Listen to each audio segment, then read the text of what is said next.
Chapter 1. The Weight of the Crown, 1765. In the small Massachusetts town of Ashford, the air smelled of pine and salt. Samuel Carter, a cooper by trade, spent his days shaping wooden barrels for merchants who shipped fish and rum across the Atlantic. His hands were rough, his back permanently bent, and his mind crowded with worries he could not name. That year, the Stamp Act arrived like an invisible tax collector. Papers, contracts, newspapers, everything required a stamp paid for with money that flowed not into local roads or schools, but into the distant coffers of the British Crown. Samuel did not understand Parliament, but he understood hunger. Every stamp meant less bread. Every tax meant longer hours. At night, men gathered in taverns, voices low, candles flickering. Words like liberty and representation floated through the smoke, dangerous and intoxicating. Chapter 2. Chains and Silence. Not far from Ashford, on a modest estate, lived a young enslaved man named Elijah. He had been born on the same land where he now labored, his world defined by fences and commands. Elijah listened carefully when white men spoke politics, though they rarely noticed him.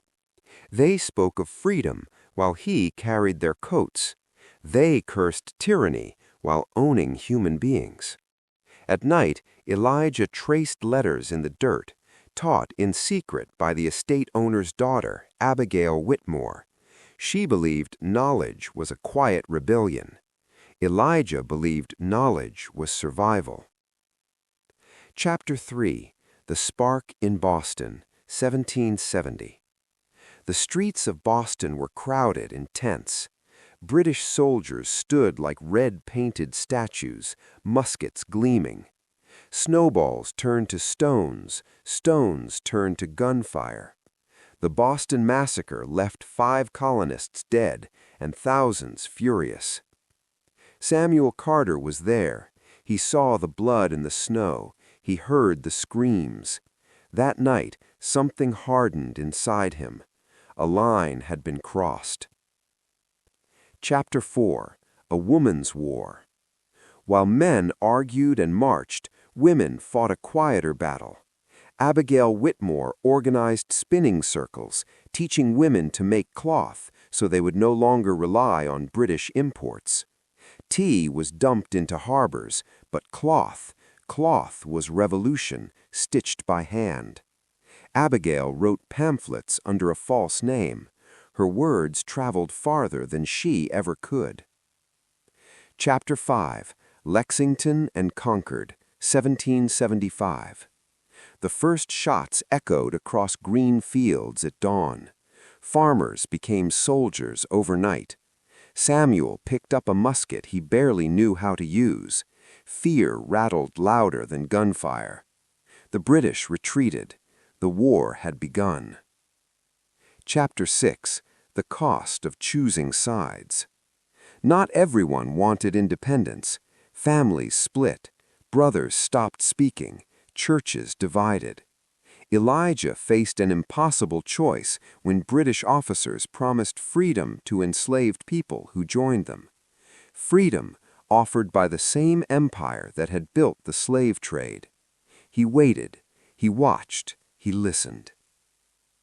Chapter 7. Winter at Valley Forge, 1777. Snow buried hope beneath white silence.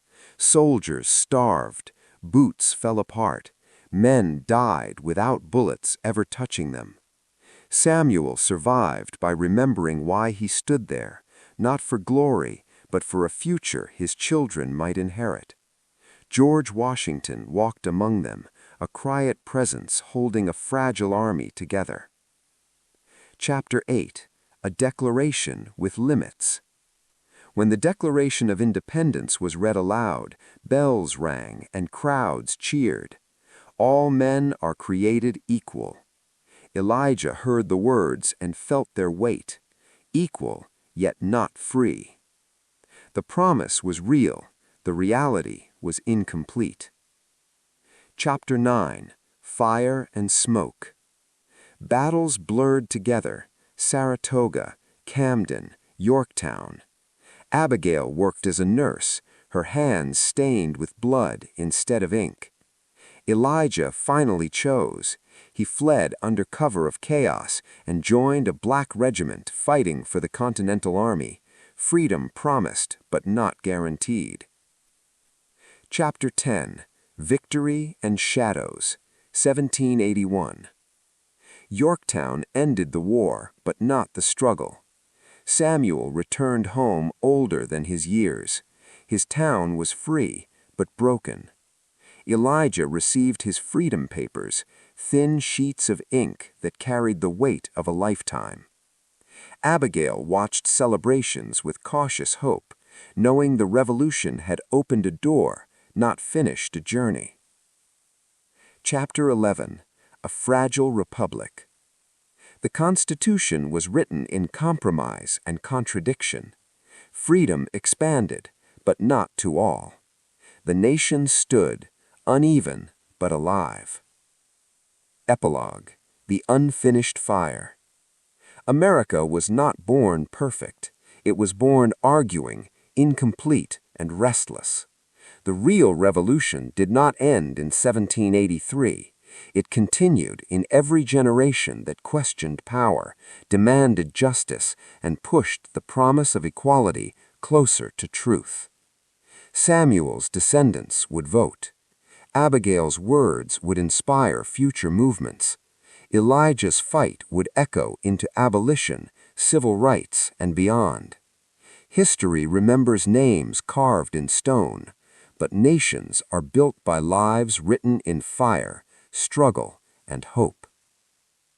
End.